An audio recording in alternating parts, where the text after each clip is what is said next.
Hello! Today we will learn different ways of saying the same thing.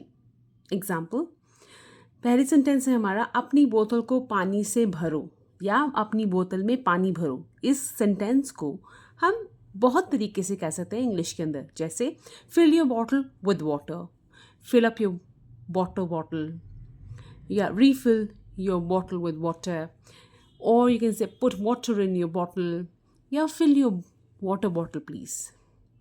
सो एक ही sentence को हिंदी के हम अनेकों तरीकों से बोल सकते हैं. उसी तरह से चोर चोरी करके भाग जाता है. सो इसे हम कैसे बोलेंगे? एक तरीका नहीं है इंग्लिश में बोलने का, बहुत तरीके हैं. जैसे कि the thief runs away after stealing, या thief escapes with the stolen goods, the thief flees after committing theft, the thief makes off with the stolen property, या the thief steals and runs away. उसी तरह से हम इस sentence को भी बोल सकते हैं, वहाँ मत जाओ. So in English you can say don't go there, stay away from there, avoid going there, don't go that way, stay back, don't go there, it's not safe. So देख लिया आपने, एक सेंटेंस को बोलने के बहुत तरीके होते हैं.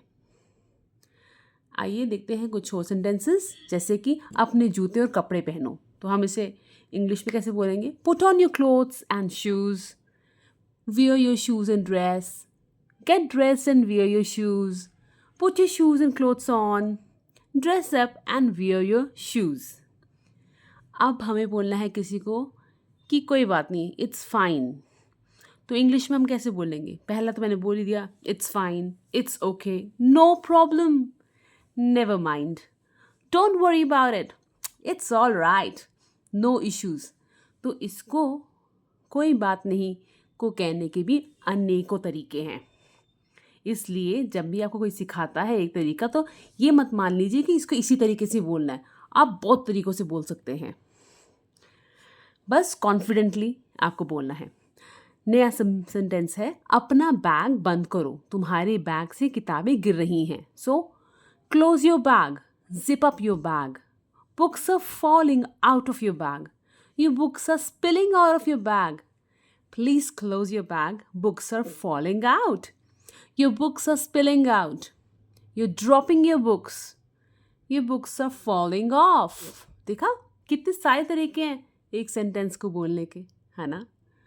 अब चलते हैं कुछ और सेंटेंसेस पे. Let's translate these Hindi sentences into English. आप क्लास में उपस्थित रहेंगे, will you be attending the class? या अगर बोला जाता क्या आप क्लास में उपस्थित रहेंगे, तब भी हम यही सेंटेंस यूज़ करते, will you be attending the class. फिर बोलते आपको क्लास में उपस्थित रहना होगा.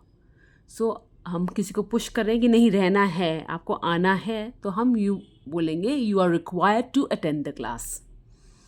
जब हम बोलेंगे तुम क्लास में आना मत भूलना, so don't forget to attend the class, फिर इस तरह से बोलेंगे. अब हमने किसी को बोलना है मुझे सुबह उठा देना, तो हम बोल सकते हैं wake me up in the morning. बड़ों का आदर करना चाहिए, तो हम बचपन से सीखते आ रहे हैं. रिस्पेक्ट योर एल्डर्स, शर्ट उतार लो, टेक ऑफ योर शर्ट. अगर हम किसी को बोलेंगे शूज़ उतार लो, तब भी हम ये बोलेंगे टेक ऑफ योर शूज़. यहाँ गाड़ी खड़ी करना मना है. देखिए, parking is prohibited here. Prohibited की जगह हम फॉरबिडन भी कह सकते हैं, रिस्ट्रिक्टेड भी कह सकते हैं. So there are many ways of saying one thing. ज़रूरी नहीं है कि मुझे प्रोहिबिटेड ही यूज़ करना है word. I can use forbidden या रिस्ट्रिक्टेड भी यूज़ किया जा सकता है. अब ये बात किसने कही? Who said that? ऐसा भी बोल सकते हैं. अगर हमें बोलना है किसके बारे में बोली, अबाउट होम?